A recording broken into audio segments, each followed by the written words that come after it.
And thank you. Colorado is in a race against aging infrastructure. Despite the fee you pay toward bridge repairs in registering your vehicle every year, there are more than 24 bridges in our region considered in poor condition. News 5 investigative reporter Megan Cloherty found out those bad bridges have been rated in poor health for more than a decade. Megan. That's right, Diane, and we wanted to find out where these bridges are and exactly why they've remained in such bad shape for so long. It took a trip to Denver, diving into the data and asking some hard questions, but we got the answers. Drive underneath the westbound span of the bridge at Circle Drive and I-25 over Fountain Creek, and you'll see it's not aging gracefully. The Federal Highway Administration considers the deck, which carries 16,000 cars on average each day, and its substructure, which supports those cars, in poor condition. Crews repaired the eastbound span, but its sister bridge is one of 14,000 bridges nationwide rated in poor health. Of those 14,000, 25 bridges are in southern Colorado, rated by the U.S. government as poor for more than a decade.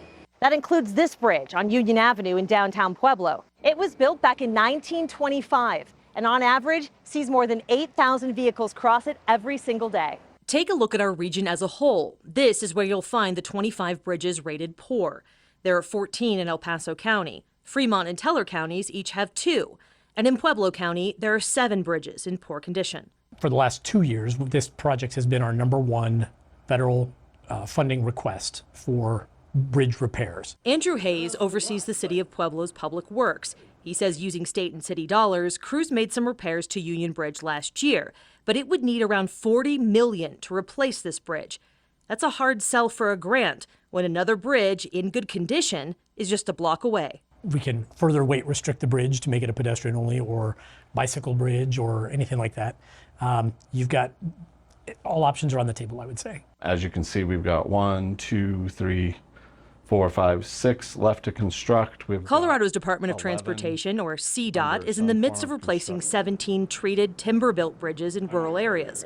Scott Dalton leads that project. A lot of the timber structures are being replaced with aluminum box culverts.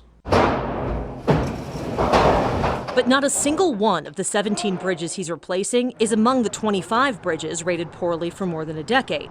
To find out why, we went to CDOT headquarters in Denver to ask Michael Collins, who oversees the state's bridge program. Ideally, you don't want a bridge to stay in poor for any duration of time. I mean, ideally, you want to get rid of your poor as quickly as possible or do treatments to bring the condition back up again. In southern Colorado, there are 25, but statewide, 163 bridges are rated poor.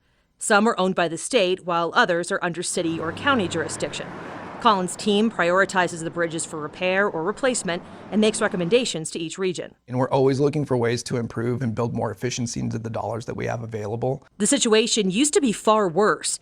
In 2009, CDOT realized nearly 10% of its bridges were rated poorly, so it supported legislation to charge drivers an annual fee to fund repairs. The success of the program has driven that down to below 5%. Take a look at your last vehicle registration, and you'll see a bridge safety surcharge. For this car, we paid $18.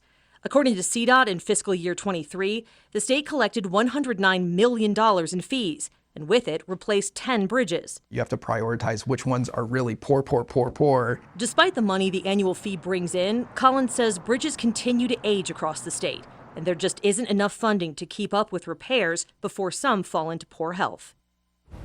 Now, we got an encouraging update from CDOT today that 3 of those 25 bridges in poor condition are going to be replaced, including both of the problem bridges in Teller County. You can see the locations and if any of these bridges are on your daily commute at our website, KOAA.com. Rob.